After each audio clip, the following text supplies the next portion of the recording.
रच्ची कोशिकाएं पाई जाती है, तो रच्ची कोशिकाएं पत्तियों में पाई जाती है। इथाइल अल्कोहल किस प्रकार के श्वसन में बनता है? अवयवी श्वसन में। इथाइल अल्कोहल क्या होता है? अवयवी श्वसन। अवयवी श्वसन उसको कहते हैं जो ऑक्सीजन की अनुपस्थिति में होता है, और जो वैवी श्वसन वैसा होता है जो ऑक्सीजन की उपस्थिति में होता है। तो इथाइल अल्कोहल किस प्रकार के श्वसन है? तो अवयवी श्वसन है, बी।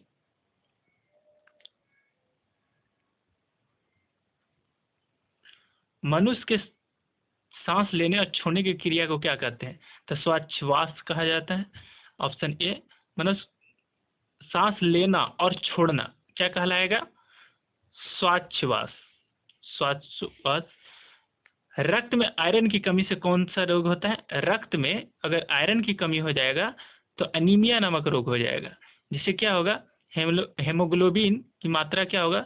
कम जाएगी। पादप में जाइलम उत्तरदायित्व है। तो पादप क्या करता है? जाइलम जल को ले जाता है, जल को विभिन्न अंगों में ले जाता है। जाइलम का क्या काम है? पेड़ पौधे में मूल रोम से जड़ के अंतिम वाले भाग, जो मूल रोम होता है, वो विसरण प्रक्रिया द्वारा जल को अवशोषित करता है, और वहां से क्या करता है?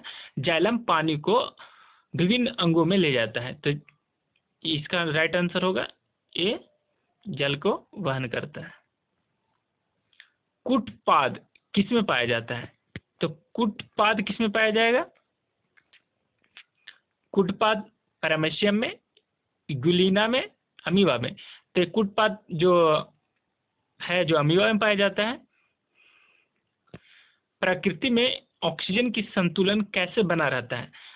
तो प्रकृति में ऑक्सीजन का संतुलन प्रकाश संश्लेषण द्वारा बना रहता है, क्योंकि प्रकाश संश्लेषण में पेड़ पौधे कार्बन डाइऑक्साइड को ग्रहण करते हैं और ऑक्सीजन को छोड़ते हैं।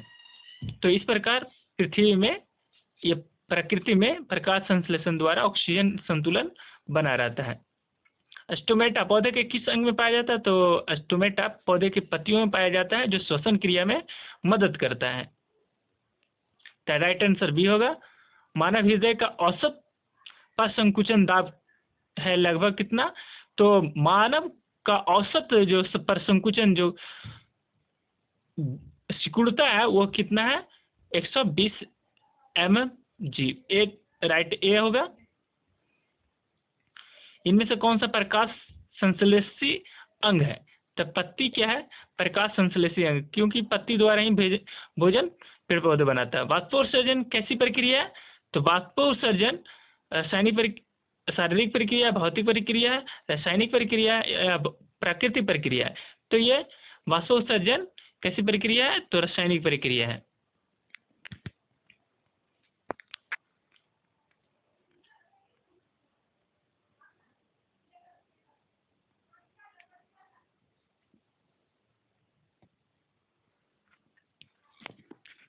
वाष्पोत्सर्जन कैसी प्रक्रिया था?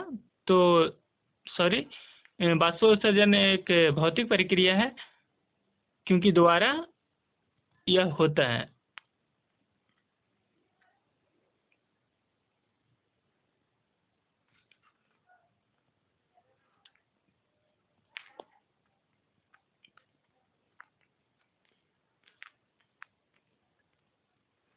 शरीर में भोजन का पचना किस प्रकार की अभिक्रिया है? शरीर में भोजन का पचना ऑक्सीकरण अभिक्रिया है, क्योंकि भोजन को पचने के लिए श्वसन क्रिया आवश्यकता है। श्वसन क्रिया द्वारा ही एटीपी के रूप में ऊर्जा मुक्त होता है, इसलिए ऑक्सीकरण की आवश्यकता होती है।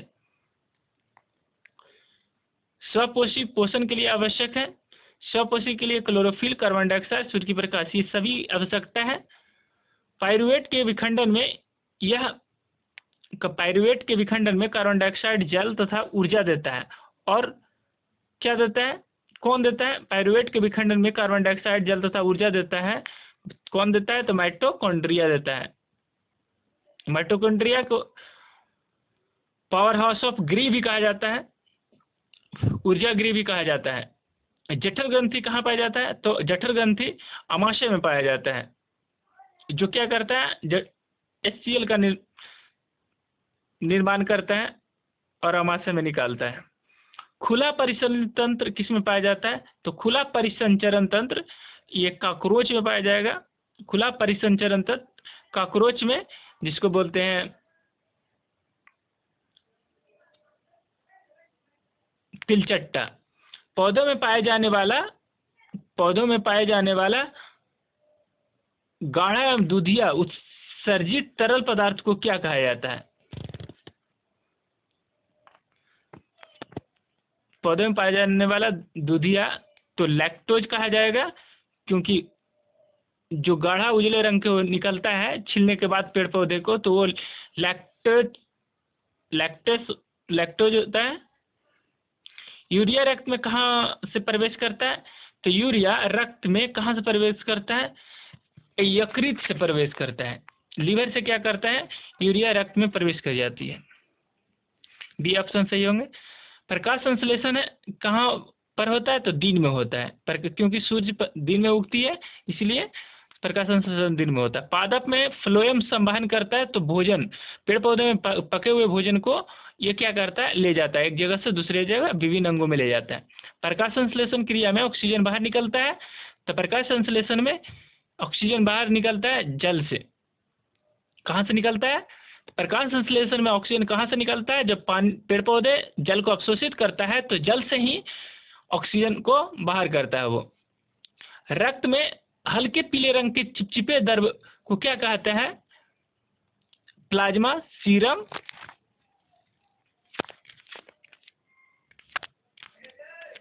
लसिका, तो प्लाज्मा कहते हैं।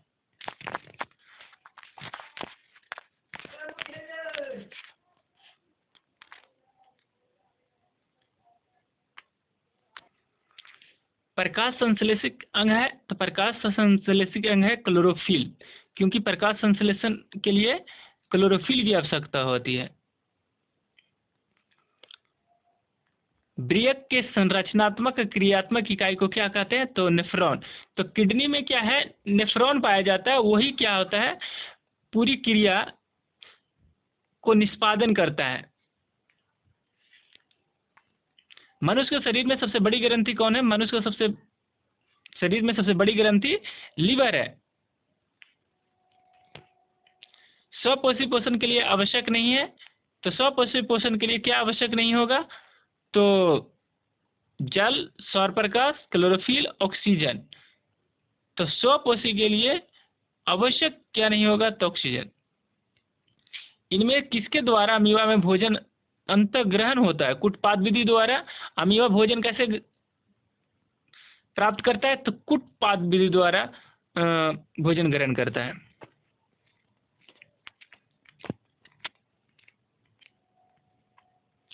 पौधों में श्वसन के लिए क्रिया के अंतर्गत एटीपी के एटीपी के टूटने से कितनी ऊर्जा मुक्त होता है? तो इनमें से कोई नहीं। डी ऑप्शन सही होगा। अगला चैप्टर का नाम जैपैटकर। रक्त का थक्का बनने में सहायक होता है, तो रक्त को थक्का जमाने में मदद करता है रक्त बिंबाणु। पाचन क्रिया पूर्ण होती है छोटी आंत में। पाचन क्रिया कहाँ पूर्ण होती है? छोटी आंत में। शुरू होता है मुख से और अंत होता है छोटी आंत में।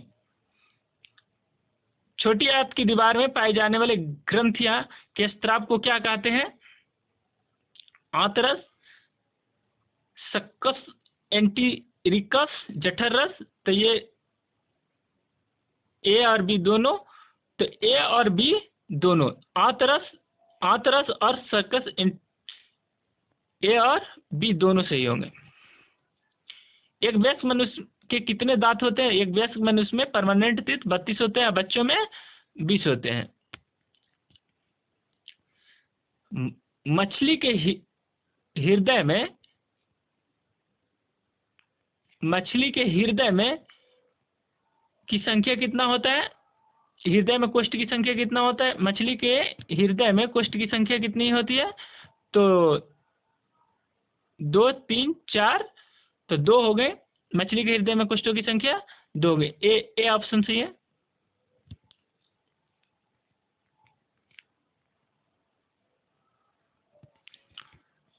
स्वाद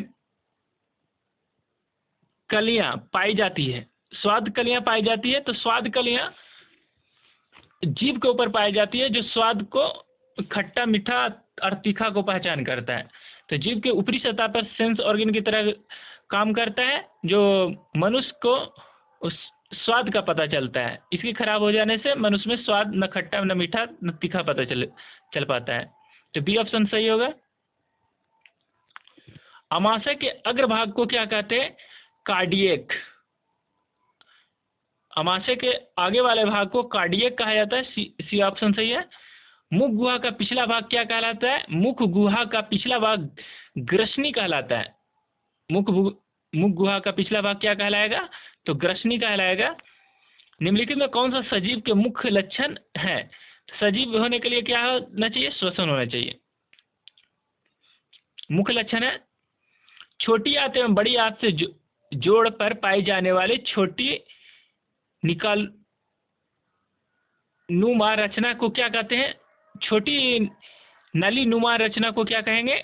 सिकम कहते हैं। जो छोटी आंत बड़ी आंत जहां मिल जाता है वहां क्या कहलाता है? सिकम कहलाता है। ये ऑप्शन सही होंगे।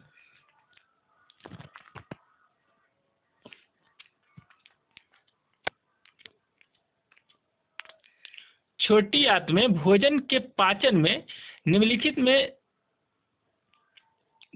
किस रस की भूमिका होती है? छोटी आंत में भोजन के पाचन में निम्नलिखित में किस रस की भूमिका होती है? तो पित्तरस, अग्नाशय रस और औतरस। तो ये सभी की भूमिका होती है पचाने में। ये सब क्या करते हैं?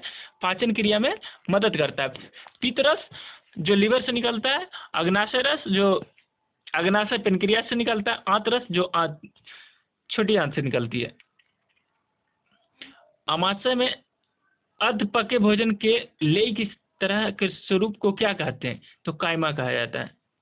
ये ऑप्शन से अमाशय में अर्ध पचे भोजन के लेई की तरह के स्वरूप को क्या कहा जाता है? कायमा कहा जाता है।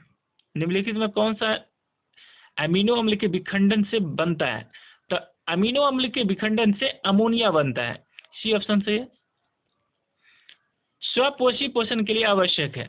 स्वपोषी पोषण के लिए क्लोरोफिल, सूर्य प्रकाश, जल, कार्बन डाइऑक्साइड, तो इनमें से सभी की आवश्यकता होती है। चाइल का अवशोषण होता है इलियम में। इलियम में क्या होगा? पचे हुए भोजन क्या करेंगे? इलम में अवशोषित होंगे।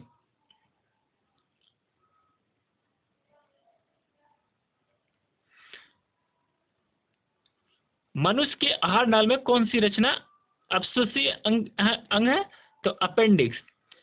अपेंडिक्स क्या है? मनुष्य के सब अवशोषी अंग होते हैं जो पीछे नीचे सिकम तर होता है, जो बड़ी आंत और छोटी आंत जहां मिलता है। दांत अस्थिक्षय एक कारण होता है। दांत के से मीठे चीज का खाने से बैक्टीरिया द्वारा अम्ल निर्माण करना, दांतों की सफाई नहीं करना। मतलब दांत का टूटना या क्षय होना, क्या सभी इस प्रक्रिया मीठे खाने से भी टूट सकता है, बैक्टीरिया से भी और दांत की सफाई नहीं करने से भी क्या होगा? दांत टूटेगा। डेंटाइन के ऊपर दांतों की सुरक्षा हेतु पाए जाने वाले कठोर परत को क्या कहते हैं? मतलब दांत के ऊपरी सतह में जो कठोर परत पाया जाता है उसी को क्या कहते हैं? इनामेल। इनामेल कहा जाता है। दांत के ऊपरी सतह पर जो कठोर होता है उसको क्या कहा जाता है? इनामेल्स कहा जाता है। पैरामेशियम में भोजन का अंतर्ग्रहण होता है। मतलब पैरामेशियम भोजन किस विधि द्वारा करता है? तो कोशिका के मुख द्वारा करता है। कोशिका के मुख द्वारा, कुटपाथ विधि द्वारा अमीबा करता है। कोशिका के मुख द्वारा करता है। प्रकाश संश्लेषी इकाई है क्लोरोफिल का। प्रकाश संश्लेषण कहाँ से होगा? तो क्लोरोफिल से ही होगा। सी ऑप्शन से। प्रकाश संश्लेषण प्रक्रिया का मुख्य उत्पादक क्या है? तो प्रकाश संश्लेषण का प्रक्रिया का मुख्य उत्पादक ग्लूकोज, ऑक्सीजन, जल, कार्बन डाइऑक्साइड। तो प्रकाश संश्लेषण में मुख्य उत्पादक ग्लूकोज है।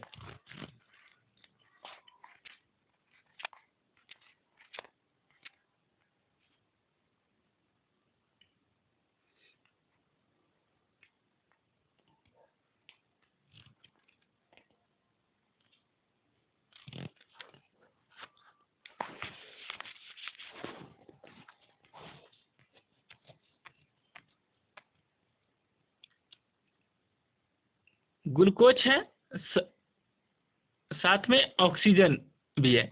तो ऑक्सीजन इसीलिए मुख्य माना गया क्योंकि ऑक्सीजन ऑक्सीजन है जो प्रकृति में को संतुलन बनाए रखने के लिए आवश्यक है। लेकिन प्रकाश संश्लेषण प्रक्रिया में ग्लूकोज का भी निर्माण होता है, लेकिन यहाँ मुख्य रूप से कह रहा था, इसलिए इसका राइट आंसर ऑक्सीजन ही होगा।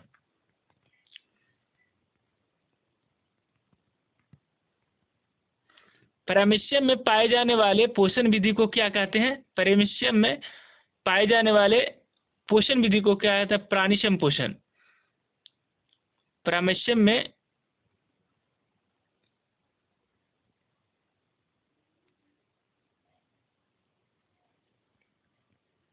निम्नलिखित में किसे प्रकाश संश्लेषी अंग कहते हैं? प्रकाश संश्लेषी अंग किसे कहेंगे? तो पत्ती को कहा जाएगा।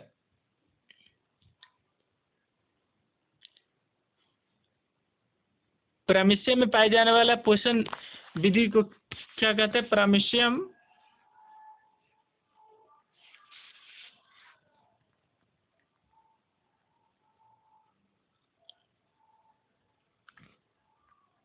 निम्नलिखित में जठर ग्रंथि का कौन सा कोशिका हाइड्रोक्लोरिक अम्ल का स्राव करती है?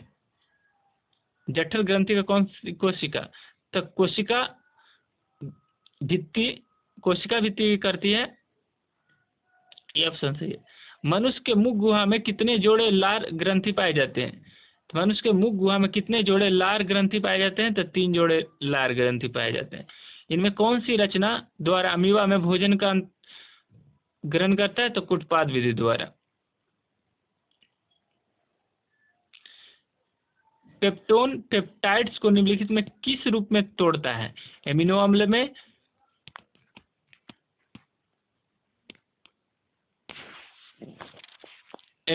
में, वसा अम्ल में, पॉलीपेप्टाइड्स में, न्यूक्लियोटाइड्स में। तो एमिनो अम्ल में ये राइट आंसर होगा।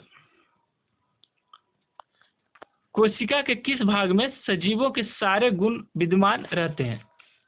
कोशिका के किस भाग में सजीवों के सारे गुण विद्यमान होते हैं? सभी गुण किस में रहता है? तो कोशिका द्रव्य में रहता है। इसी ऑप्शन सही होंगे।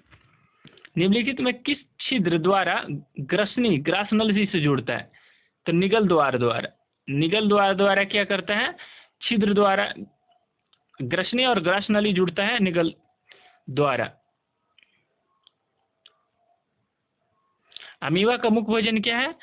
तो सेल के टुकड़े, डाइट एवं एक कोशिकीय जीव, बैक्टीरिया, इनमें से सभी। तो इनमें से सभी है। ग्रहणी भाग है, ग्रहणी मुख गुहा का, अमाशय का, छोटी आंत का, बड़ी आंत का।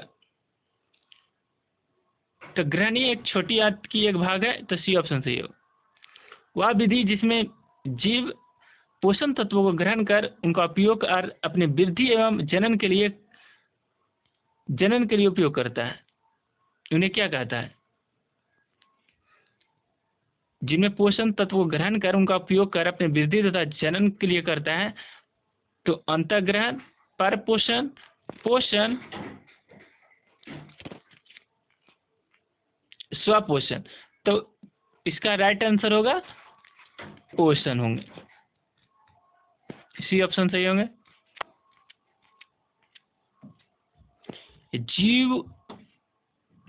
जीवन की उपचयी क्रियाओं के संचालन के लिए निम्नलिखित में कौन सा आवश्यक है? निरंतर ऊर्जा की आपूर्ति, शरीर की वृद्धि, टूट फूट की मरम्मत, इनमें से सभी। तो सभी जीवों की उपापचयी क्रिया के लिए सभी आवश्यकता है। शरीर निरंतर ऊर्जा की आवश्यकता भी होती है, शरीर की वृद्धि और टूटे फूटे को मरम्मत की भी आवश्यकता होती है। हार्मोन स्त्रावित होता है अंतःस्त्रावित ग्रंथि द्वारा। इंटरनल ग्लैंड द्वारा क्या होता है? ये स्त्रावित होता है। इंडोक्राइन ग्रंथि द्वारा ही हार्मोन क्या होता है? स्त्रावित होता है। ग्वाइटर अथवा घेगा, तो क्या है? ग्वाइटर या घेगा आयोडीन की कमी से होता है। बी ऑप्शन सही होंगे। थायरॉक्सिन का स्त्रवन कहाँ से होता है? तो थायराइड ग्लैंड के कारण होता है। थायराइड ग्लैंड ग्लैंड की खराबी होने से ग्वाइटर नामक भी बीमारी हो जाता है। मानव शरीर में डायलिसिस थैली है, नेफ्रॉन, न्यूरॉन, माइटोकॉन्ड्रिया कोई नहीं, तो नेफ्रॉन। मानव शरीर में डायलिसिस की थैली है नेफ्रॉन।